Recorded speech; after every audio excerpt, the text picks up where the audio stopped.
ghastly, leering eyeball. Gnarled knuckles gouge the ground, and a dirty monstrosity looms in the shadows of our darkest fears, waiting. Who was it that possessed the sheer, perverse audacity to look at this and imagine this? It is, of course, the world-famous Fremont troll, a colossus of engineering and vision and quirky, twisted madness. I just wonder what the real meaning behind it is. It's so cool to see all the different details that actually happen with the hair and the eye. It's really cool. It's different, but that's what it's all about. It is not beautiful art, it is grotesque. So grotesque, in fact, that in a grim, creepy way, it is beautiful. This is the next generation of designers and builders. And it came from the mind of this man. Steve Bodaines is a builder and an architect and a teacher at the UW. When we caught up to him, he was helping build a shade structure for a child care center in the Central District. And it's got the cascades have been cut into the plywood. He is reminded that none of his students were even born when the troll was built. Since I was 46 when I did it, it makes me feel pretty damn old. The only story that needs to really be told here is that this is a collaborative project. So you had no idea, I'm guessing, when you're coming up with this idea, that this was going to be something that would be like an iconic symbol of this entire area. I wouldn't say that. Really? You had that in your mind? I think we thought it was a pretty good idea. We did a pretty good job on it, which was interesting because we'd never built a sculpture before. I'm not a house builder. You had never built a sculpture? No. What? The Fremont Arts Committee sponsored a contest in 1989. Steve Bodaines had the idea, and along with two of his students, Will Martin and Ross Whitehead, and his girlfriend, artist Donna Walter, they went to work.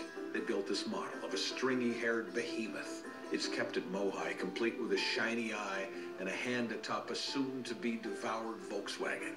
They won the public vote easily. Was it a landslide? Pretty much 6-1, I think. Wow. And they set off building an elaborate framework blanketed in mesh. It has a rebar grid, and then it has mesh. And where there's a compound curve, it's chicken wire, many layers. And that's where all the volunteers came in and where they helped to plaster it. They used a real Volkswagen, and in the glove compartment were the ashes of a friend, Sandy Smith, who died before the thing was finished.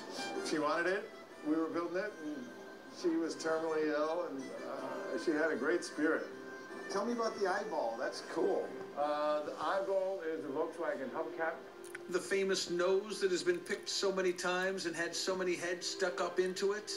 And the nose, which is fairly similar to this one. Oh, hold it. Wait a minute. You may want to get a little profile of that.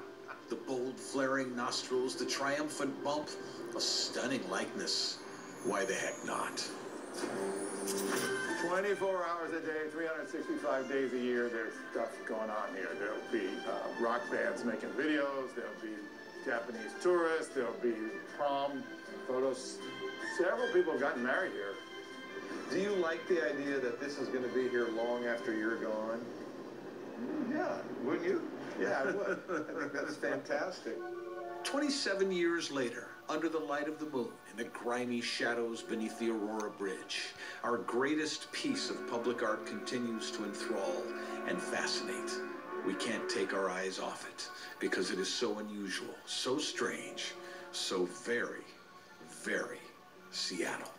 Well, I have to tell you, man, you did good when you built that thing. You're my hero. Thank you. Well done. Well done. I see the resemblance. It really is. Awesome. I was thinking that when you were talking to him. Yeah, pretty neat. You know, I don't know about you guys. It's the first place I take visitors out of town. Yeah. Got to see the I never troll. knew the story behind it, though. That's really cool. Pretty cool stuff. Yeah. We'd love to hear from you, as always, about your heroes, the people who make a difference in your life. Send us an email, heroes@comonews.com. Thanks.